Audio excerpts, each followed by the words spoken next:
Magazine. We are at the AHCA NCAL Annual Convention and Expo in Phoenix, Arizona, and I'm talking to Stan Spitek, who is a disaster planning and life safety consultant. And Stan, tell us, what do you do? Well, I'm a proud member of AHCA as a state affiliate. I work with the Arizona Healthcare Association. I also work with the California Association of Health Facilities, and I'm a disaster planning and life safety consultant. I have my own business. It's called Fire and Life Safety Incorporated. But my background really is that of a firefighter. I spent 26 years on the fire department in the Chicago area, and had the opportunity to learn all about long-term care in the community that I worked with, and just decided that there was a lot of opportunity to work with life safety issues and disaster planning in long-term care communities around the nation. So what do you do for nursing home providers? Well, I do a couple of things for nursing homes. I'll get engaged to assist them with plan of correction after they've had a survey. I'll go in and do mock life safety surveys, so we prepare them for their surveys, which everyone knows is an important part of compliance, but it's also a really important part of sustaining a safe environment of care. But I do a lot of disaster planning as well. I'll work with individual providers and state associations around the country, and we'll go in and teach folks the concepts of disaster planning to make sure that our long-term care communities are ready for disaster or crisis, anything from a fire to an active shooter to a hurricane to an earthquake. They need to know all about the all hazards approach to disaster planning.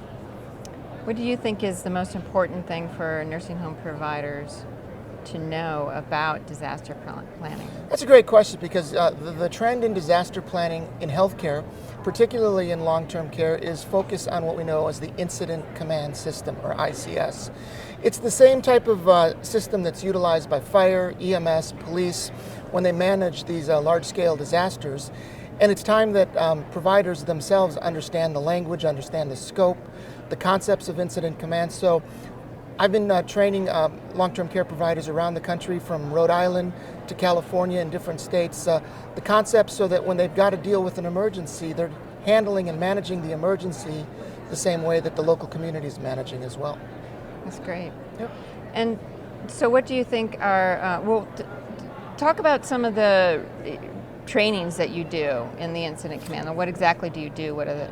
I've had the opportunity to do some large-scale events and some smaller-scale events. I had the privilege of being in New York City earlier this year with my partner that I work with, Jocelyn Montgomery from California, and we trained over 500 nursing home owners and administrators in New York City the incident command system. So that was a large venue where the providers invested 2 days. They were part of a workshop, then they actually got their hands dirty and did a tabletop exercise where we simulated a disaster. I've worked in Texas and Rhode Island.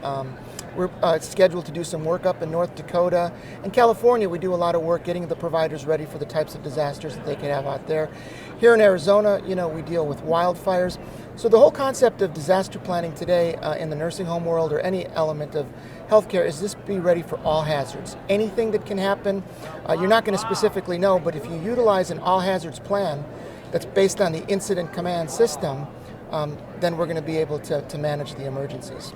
Do you think that there's any nursing home or assisted living provider that is immune to a disaster?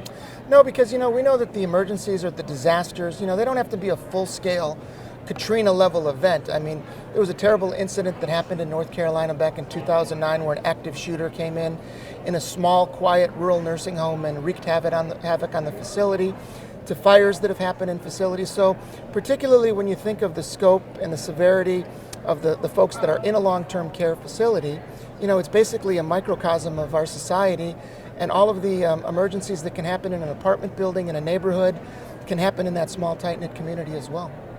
Great, thank you.